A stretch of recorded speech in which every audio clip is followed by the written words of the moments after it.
All right. Good morning, Hey, y'all. great. So right now, it looks like we're going to be locked down until I guess the governor is saying April 30th. So we'll see what happens. But I think a lot of people are going to stay home after that as well. But, hey, continue to be safe and wear your mask.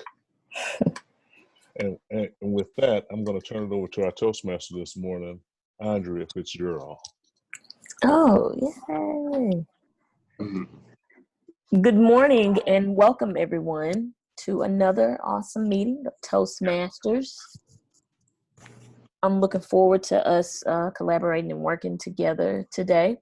We're going to start off first with introducing the roles that we have. Our grammarian for today is Teresa. Could you explain to us what your role is and our word of the day? Is she here? Is she here? I don't think she's here. I don't think she's here Yeah, she's not here. I can be the grammarian. yet. I'll be the grammarian. Okay. Our word of the day is impressed. Well, no, actually, we say what our role is first. Okay. So my role today is I'll be looking for filler words, so's, likes, and our word of the day. And our word of the day is impressed, which means feeling or showing admiration or respect for someone or something. Jesse was impressed with 4 of his candidates' resume. I'm very impressed, Andrea. All right, there you go. Vic. You just got one. Let me get my little marker. Think you got the word of the day? Okay. Now back over to our Toastmaster. Oh, wait a minute. Okay. So now we're going to hear from our timer, Chris, who's going to tell us his role. Good morning, everybody. I'm so excited to attend this meeting today.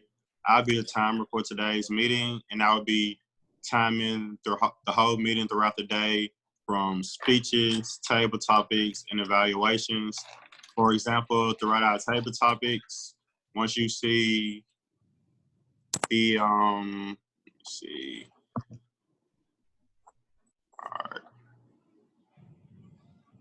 All right, once you see the green, I'm sorry, you all.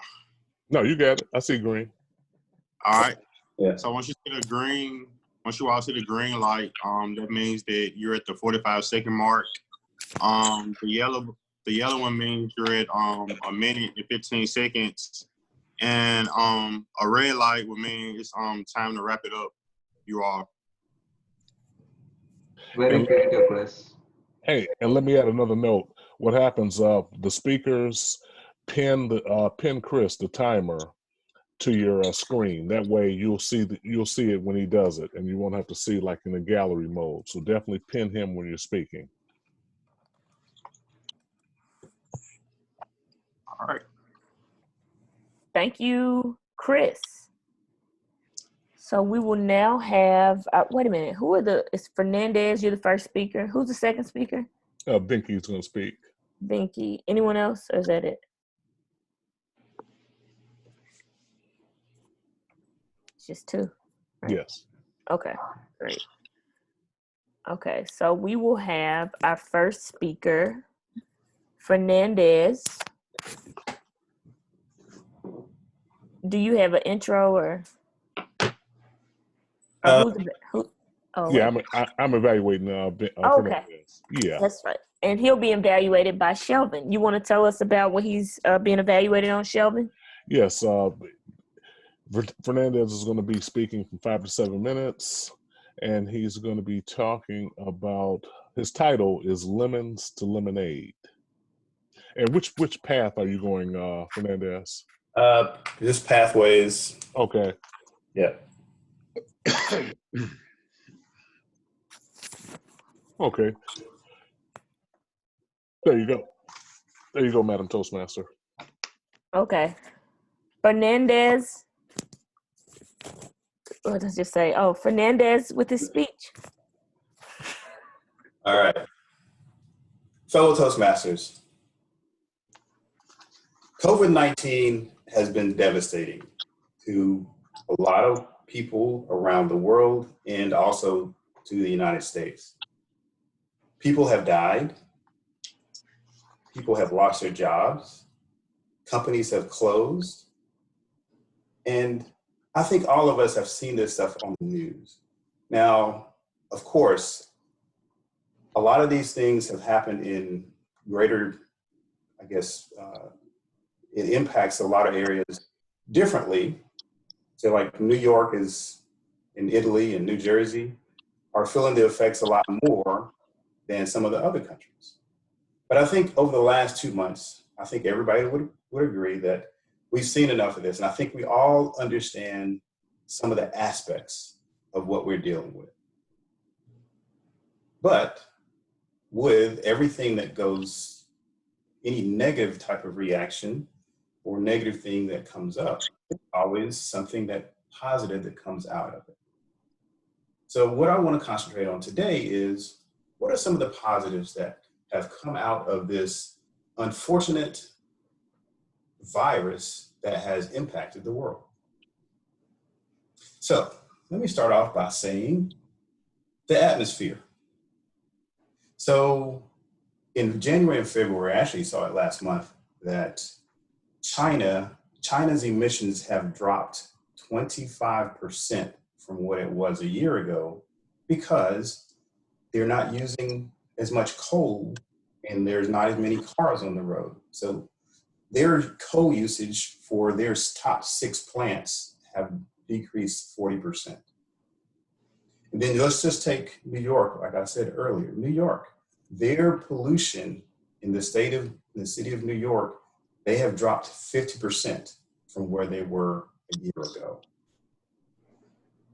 So, because what happens is there's less cars on the road. And with less cars, there's less pollution. So let's go talk about cars and let's talk about traffic. Have any of you, like me, broken any of the shelter in place rules or policies and driven around Memphis in the mornings? There's not a lot of traffic because there's fewer cars on the road. And then have any of you gotten up in the morning and watched the TV news shows and looked at the traffic reporters?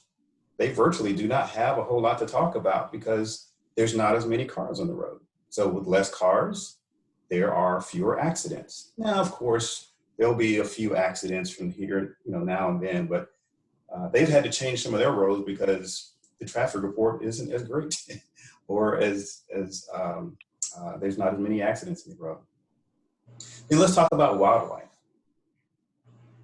So the past month or so, a lot of companies and a lot of states have basically told everybody to stay home. So with that, everything across the country, parks have closed. So what does that mean? So without any humans, the wildlife have been impressed by not seeing any humans out there and just say, hey, I can go to the park or I can roam down the middle of the street, whether that be foxes, deer, bears. A lot of the game wardens and a lot of the people that work in the parks say they see a lot more animals roaming where humans used to be because there's no humans anymore. And then let's talk about the economy. A lot of people have lost their jobs, but there have been some companies that have thrived during these unfortunate times. Let's take Netflix. Let's take Amazon. Let's take Walmart. Let's take Zoom. Or even Walmart and Target. My wife has added to the cart almost every other day because I think by being in the house so long, I think she wants to get out of the house. So she adds to the cart and goes and has the convenience of have the Walmart and Target people put things in her cart. Then let's talk about Zoom. Zoom's revenues over the first quarter of this year are up 78%. Because like me, I had not done a lot of Zoom, if any Zoom meetings before a month ago or 2 months, well, a month ago. But now everybody's gotten into Zoom and I've learned a lot more about it. And then just think about Clorox. 1/3 of Clorox's portfolio are cleaning products. So their revenues have increased. And just to give you a tip, I was in Walgreens the other day, and even if the stores and the shelves are empty, if you ask of the empty of cleaning and sanitizer, if you ask the manager politely and quietly that, do you have any in the back? I got a nice size refillable sanitizer that she brought from the back. So that was so. But in closing, I want to say that yes, there will be negative things and negative impacts of everything in life. This COVID-19 being one of them. But I always want to have everybody think of the positive side or the positive aspects of this and think of what can we do to make lemonade out of the lemons that we are presented. Fellow Toastmasters.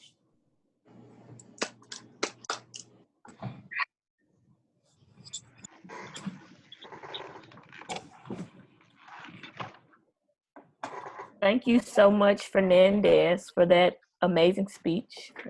Just definitely has me thinking about how it's almost, even though this is somewhat of a negative thing, it's almost created some amazing things for the environment and generated revenues for others. So thank you for giving us that insight. I said, man, he must be a numbers guy. You know, all this money. Okay. We are now going to turn it over to Vinky, who's going to be who's evaluating Vinky? I am. Oh, who? I didn't hear. Brad. Brad. Oh, okay. All right. So Vinky will be evaluated by Brad. Could you tell us, Brad, what he is being evaluated on? I could indeed, Andrea. Mm-hmm. Becky is one of our least lemonish Toastmasters. He's an impressive speaker indeed. I'm always, as you know, trying to impress upon members that not just the evaluator, but every member should write some evaluative comments for a speaker. And speaking of bright spots with Zoom, we have one right here, namely chat.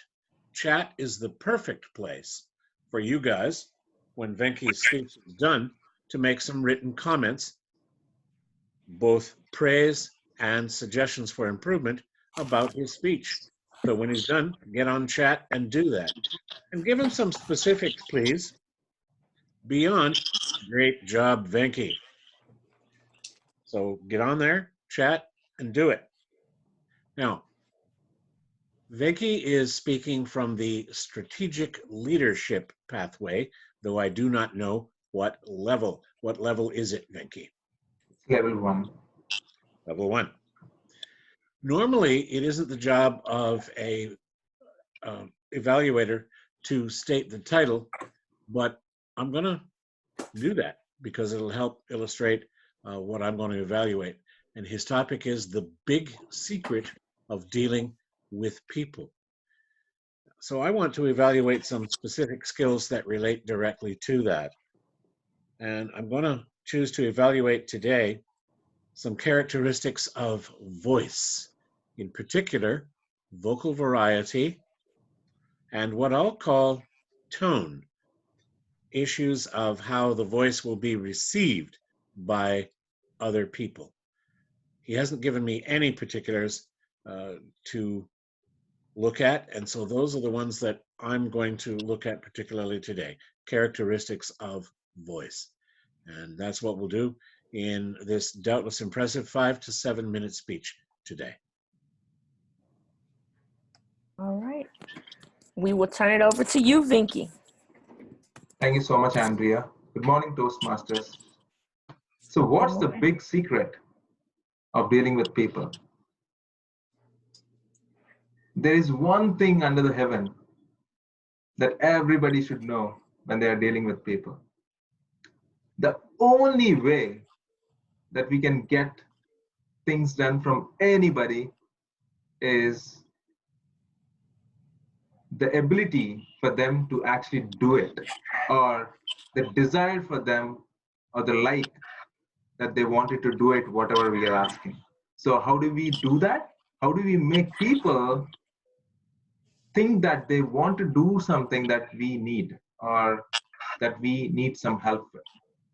So it's the other person want to do it is how we are going to do it. So that's the big thing. And for example, you can point a gun at somebody and you can make that person do anything for you, right? And you can also, if you're an employer and there are so many employees under you, you can threaten them to fire them and get your job done. So there are so many ways that you can get your job done. And whereas for small kids, maybe you can tell them that you're not going to give them something that they like if they didn't do something that you have asked for. So there are so many different ways that you can get things that you want. However, one thing that everybody wants or desires is the feeling of being important, being great is the desire, is the big secret that everybody has to do anything.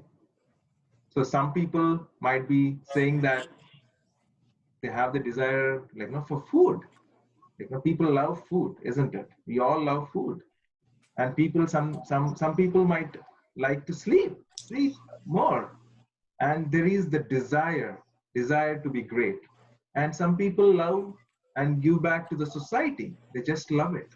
And some people want to take care about their children. And one key thing among all these things is the desire to be great in that particular thing that they love. So everything, when you're dealing with people, just remember that everybody wants to be great. And in fact, one of the key things that I wanted to tell you all today is Mr. Lincoln, he always used to tell people that everybody likes a compliment. Everybody likes a compliment. So just imagine what happens if we already know that everybody likes to be complimented for the smallest things, the smallest helps that we get from people, for the smallest work that they have been helping us. For example, very recently, I had a one-on-one with my manager. There was an incident that happened. There was a very high priority item that needs to be delivered. And she knew that I already have a lot of work working on different other projects. But this is from a company executive member. She is the chief marketing officer of FedEx. And she wants some statistics on the customer behavior that she wanted to report to the CEO of the company. Now, that request ultimately came to me to get that job done. Now, I have reprioritized based upon the work that was requested off of me, and then immediately jump on to give what they want. After that, usually what I experienced in my whole work experience so far is people might recognize you, and some people might not even care about you. But my manager, she knew what I did for the team and what I had to do in order to get those results. So she immediately sent a note to my vice president of my department saying that, hey, I just wanted to let you know that how much I appreciate Venki for what he has done to the team. and how he helped our executive member, whatever she needs within the time. I just saw that email and told myself, wow, she's a leader. She wanted to recognize me. She doesn't have to do that in that scenario, but she did it. Then coming back to our one-on-one, I said, dear Gwen, of all the experience that I had so far in my work experience, I never saw a leader who went out of the way to actually recognize, in my own personal experience, to me, to tell a leader of the department saying that how much you appreciate my work. So this is just one example. And similarly, there are so many incidents that happened in my own personal life. Another team member, there was this day, she needs something very urgent. And the next day, when I was able to help her with that, even though I'm not from the same team, she sent me a note saying that, hey, Venki, thanks for everything that you're doing. It's a small note of appreciation. So these kind of small things, it doesn't matter how much you're earning, how much you're getting, or anything else in life. Sometimes these small things, like just appreciating your employees, appreciating your colleagues, just a small thank you can make a lot of difference, because the biggest secret is everybody wants to be great. Everybody wants to be important. So team, this is the biggest secret. Whenever you're dealing with any people, just remember everybody wants to be great. Thank you so much.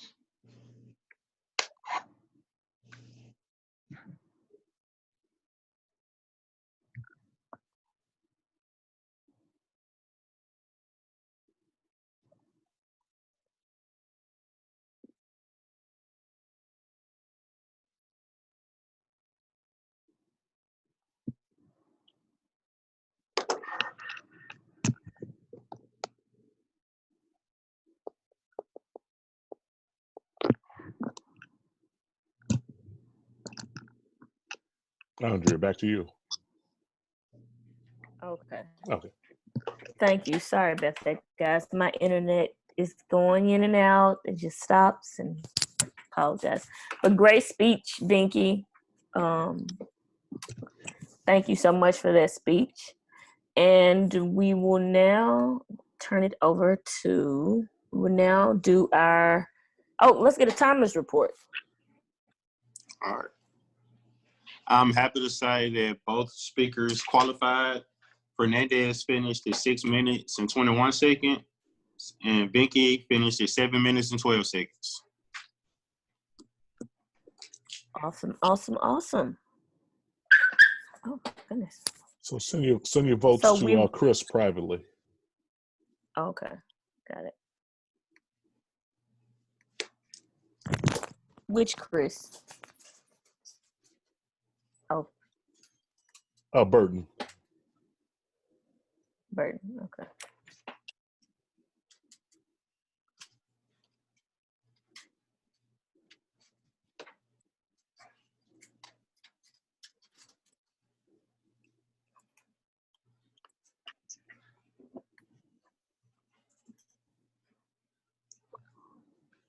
Alrighty. So we will now turn it over to the other Chris, and he will be leading our table topics. Well, thank you, Madam Toastmaster. This is my first time having responsibility with the team, so I appreciate this opportunity. I understand that table topics are a brief description of a topic that's selected, and those who are selected will express their thoughts clearly and succinctly and impressively, perhaps. So the first topic I have is this: what do you love and what are you doing about it? Again, what do you love and what are you doing about it? So this is the hard part, to select someone. So let me select The other Chris. How's that? Can I do that? Well, you said, what do you love and what are you doing about it? Yeah. All right. What do I love? Well, I love 4 things. I have 4 values that are very important to me in life. There's God, family, educate myself, and my career. So during this coronavirus thing, I actually say this has been one of the biggest times that I've actually had the opportunity to spend time with my family. You know, we always busy and we always want to do stuff, have a lot of fun, but like I feel like the coronavirus has been a great way to help me to relax and sit down. I think sometimes as a leader, you need to sit down and like rejuvenate yourself. So that's really important to me. My family. During this crisis, I've been taking a lot of time to educate myself more. As try to become an entrepreneur, and just focusing on the company more. You know, now I got a lot of time to really study more, relax, exercise. So I'm doing things that I wasn't doing before we had this crisis. So I feel as if we can, like, it's bad, but it's good. A lot of good coming out of this. So that's what I really love the most. Well, thank you, Chris. That was impressive. Learning to speak extemporaneously is something we're all working on, and I think you did really good thinking about what you love. So the next one is, and I think especially in the position we are today, we could probably find an answer to this really quickly. The topic is the question, what can you do today that you were not capable of a year ago? So again, what can you do today that you were not capable a year ago? And I'd like to call on Sheldon. Yeah, that's a good one. I would say probably relaxing more, because I guess as Chris alluded to earlier, Burton, he mentioned that we're always ripping and running. And this has kind of forced us to sit still, and just relax a little bit more. Everybody's blood pressure's down. And I would say that I'm definitely eating better. I'm eating 3 healthy meals a day now, and then I think about the overall picture of restaurants in general. When this COVID-19 event is over, restaurants are still going to suffer, because what's going to happen is people are going to cook. They're going to take their food that they've cooked at home and take that to work with them. So I think from a year ago, I would say probably focusing more on health, relaxation, and just thinking about everything differently. Thank you. Well, thank you, Sheldon. Okay, I think we have time for a few more. Here's one that I think is pretty thought-provoking. And it kind of blends into what we do on a day-to-day basis now. The question is, what activities make you lose track of time? Again, what activities make you lose track of time? I got like lots of those, but I'd like to call on, is it Cara? Good morning, fellow Toastmasters. What activities make me lose track of time?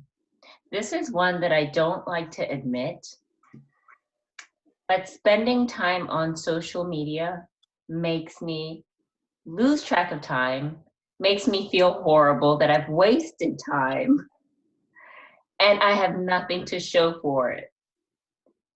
So that's really a time stealer for me, is social media, primarily Facebook.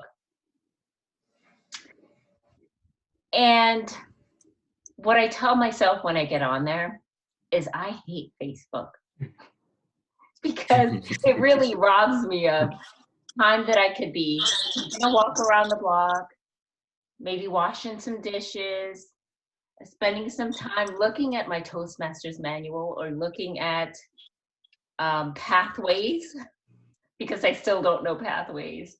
So it, you know, I could think of, I'm one of those people during this time, I can find things to do. I am not bored, people. I am not bored. I have plenty of things to keep me busy. So staying focused on the right things is so important. And Facebook, Twitter, Instagram, all of those things that the young kids enjoy, I don't have time for it. I know I need to know the basics and need to spend maybe some time connecting, but I don't need to spend probably more than 15 minutes in those areas. So, Mr. Table Topics, Facebook and social media can be a time stealer for me. And I don't think I'm alone. Yeah, you're not, definitely. Thank you very much. That is so true. So, Madam Toastmaster, we have time for a few more. Yeah. Okay. I have a good question here. Question is, have you done anything lately worth remembering? Have you done anything lately worth remembering? Vinky. So, what have I done to remember? So recently, I had a very good conversation with my parents. I think this time really helped me to resonate and think ahead of time and think what I'm going to do in the next 5 years. And I had a very good discussion with my parents saying that here is where I wanted to go. Here is where I will be in the next 5 years. Because one of the key things for me is their support in the things that I wanted to do, in the things that I'm going to do. So I had a very good conversation and told clearly what my vision is for the next 5 years. And they were so happy to hear from me that, because as parents, they might have seen me coming here and getting good education. And it is ultimately again, the desire to be great, right? So that's the common thing among all of us. So that's what I told them. This is where I wanted to go. I need your support. And they were onboarded and they were so happy that I was sharing all these things to them so that they completely know what I'm going to do in the next few years that are ahead of time. And thank you so much for asking that great question, Chris. Thank you. That was a great response. Okay, one more? Yeah. Okay. All right. Here's an interesting one. What's a belief that you hold with which many people disagree? So think about that. What's a belief that you hold with which many people disagree? And let me select Bradley. Would you like to tackle that question? Sure thing, Chris. As anyone can tell you, as anyone can hear from my accent, I'm a northerner. I came to the South about 26 years ago, and as a relatively new Christian then, began with my then wife looking for Christian churches to go to. And thanks to her theological proclivities, ended up going to a number of suburban churches in Memphis. And I met a kind of creature I had not met before. Up north, where I come from in Canada, it is not common to meet a person, Christian or not, who thinks that the earth is 6,000 years old and that God made everyone just as they are now. Most people, me included, think that the universe is 14 billion years old and that living creatures evolved and that, yes, we humans are related to all the creatures in the zoo. I came here believing that, still do, and I had almost never met anyone who was a young Earth creationist. And my goodness, it was a surprise to meet those who were.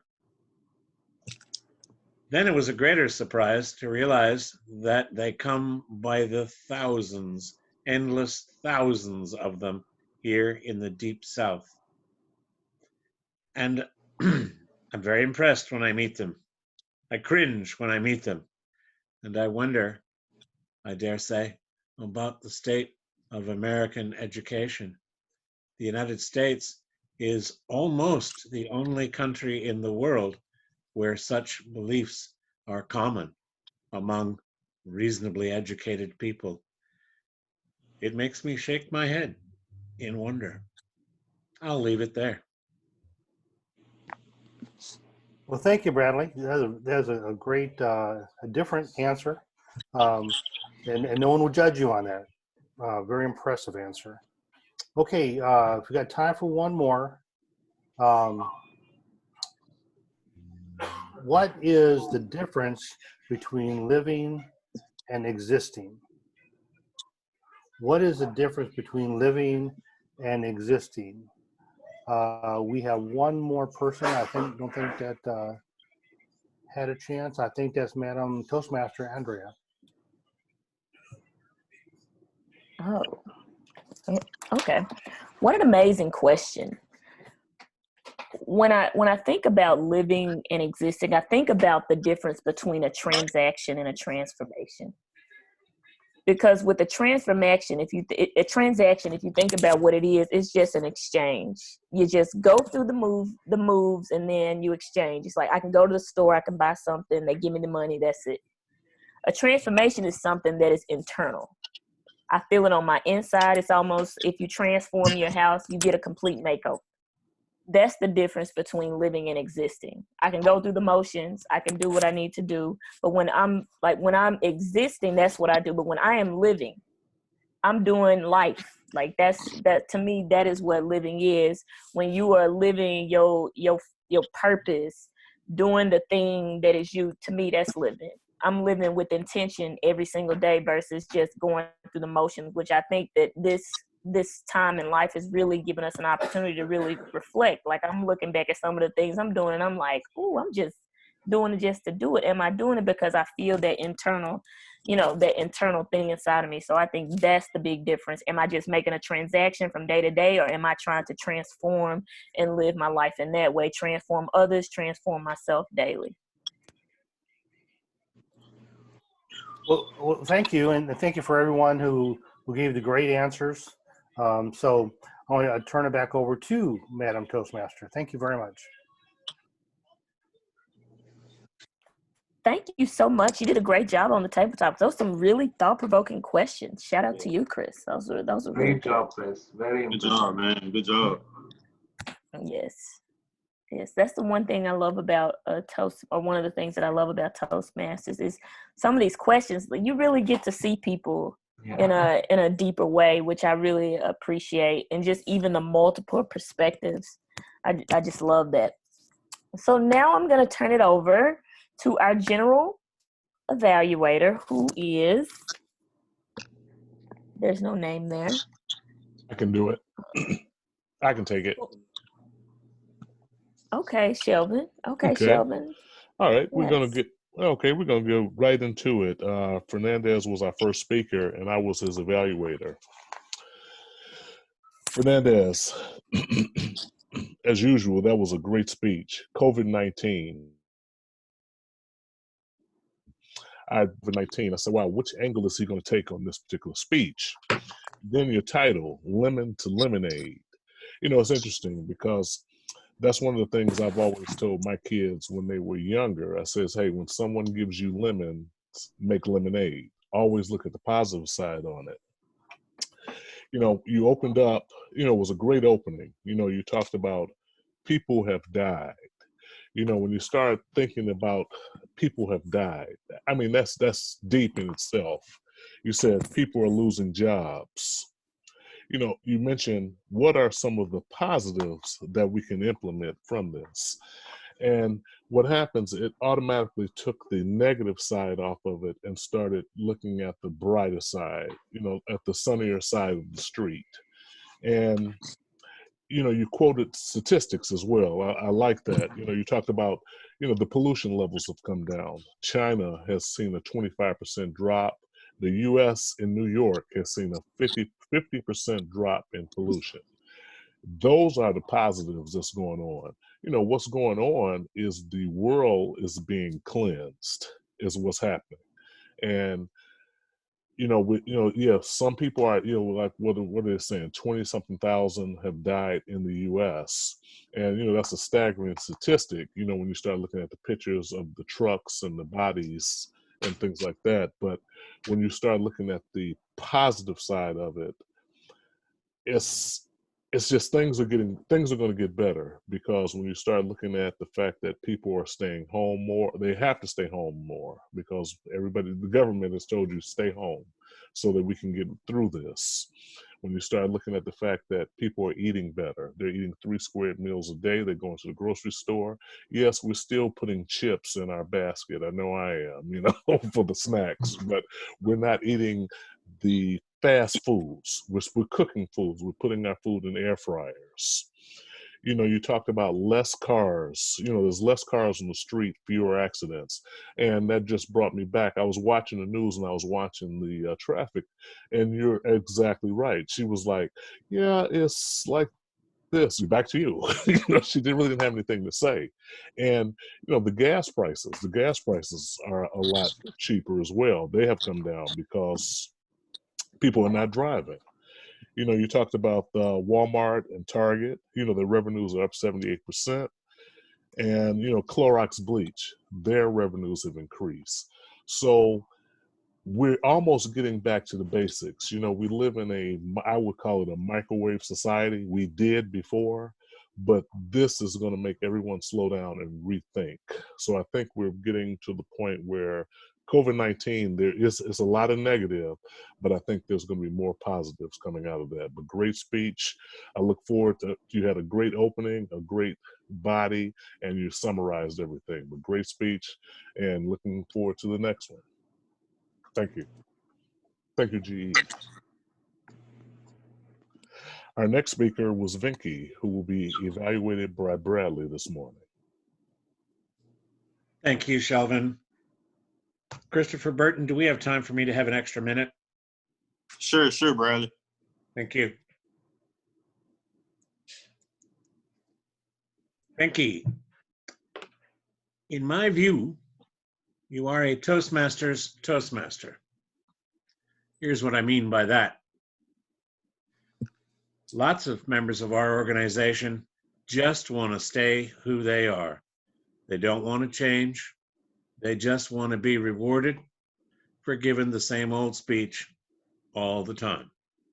This would not be you. You want to get better, and you prove that every time you show up to give a speech. I see every time that you have learned something since last time. That's what you genuinely seek to do. And it impresses me greatly that I see deliberate improvement every time. That's worth a lot in my books, and that's what makes me say you are a Toastmasters Toastmaster. My compliments. I said I was going to evaluate you on characteristics of voice. Vocal variety, I said. You have it. You certainly showed it today wonderfully well. Great vocal variety in all 3 layers, if you will. Volume, rate, pitch. All there. Great. Not huge, mind you. This was not a stand-up speech. It was, if you will, a sit-down speech, literally in this case. I felt as if I and half a dozen other learners were seated with you, perhaps in the evening at a conference around a fireplace somewhere, and we'd asked you to talk about what makes a great leader, and you held forth for a few minutes, and we were all seated there. There was a casualness to it that went with a certain formality. And I liked that split between the two. You had a point, you got it across. I came away having understood. I wrapped my head around your point, and I'll keep my head wrapped around that point. Nice work. I'm going to suggest, though, that you give your point some different labels. Example, I don't think everybody does want to be great. I think lots of people want to be good or okay. And we still want to get things out of those people, but your point remains the same. You need to recognize. The truth is, people do, and people keep doing what they feel rewarded for doing. That's true of the best business executive in the world, and it's also true of the heroin addict. Universal truth, recognition. Couple of correctives. You're fond of the word also. You said, for example, and you can also.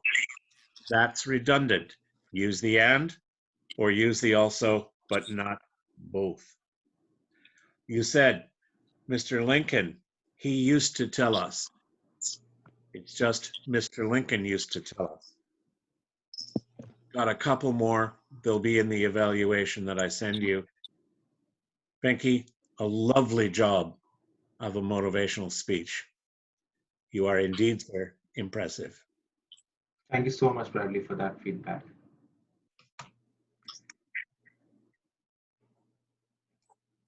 Yeah, great speeches this morning. I really enjoyed them. Just an overall, the meeting went well. I mean, we're starting to get used to this new world that we live in with Zoom. We connected in on time. We had great speeches. We had great evaluations and great table topics, Chris, this morning. It definitely made us think a little bit outside the box. Overall, I think we're getting better. We're definitely getting better. And with that, so no, because Fernandez, oh, he already dropped already. So yeah, I knew he had to leave out.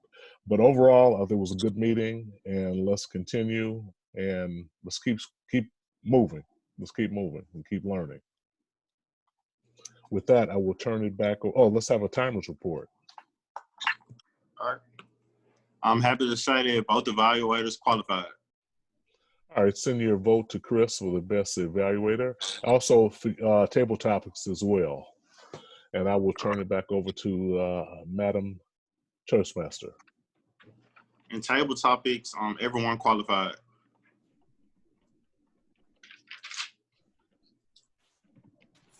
All right.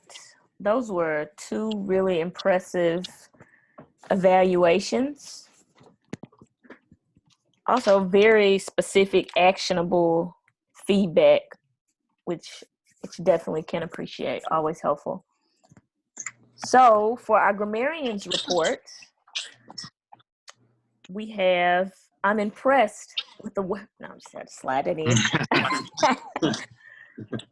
With the, Chris, you had 14 Shelvin, you had 3 1 like, 1 so. Fernandez, 4 4 so's. Bradley, 1 Chris, you had 9 Kara, you had 2. Other than that, everyone else was clean. And someone used Binky used the word of the day. So that's our grammarians report. And Shelvin, do you want to share any general comments before we go into the awards? Awards. Okay, can someone send them to me? Chris, I sent you. Oh, you did? Chris is going I'm about to send it to you right now, Andrea. Okay. Now my internet, it might be real slow, so. The AT&T.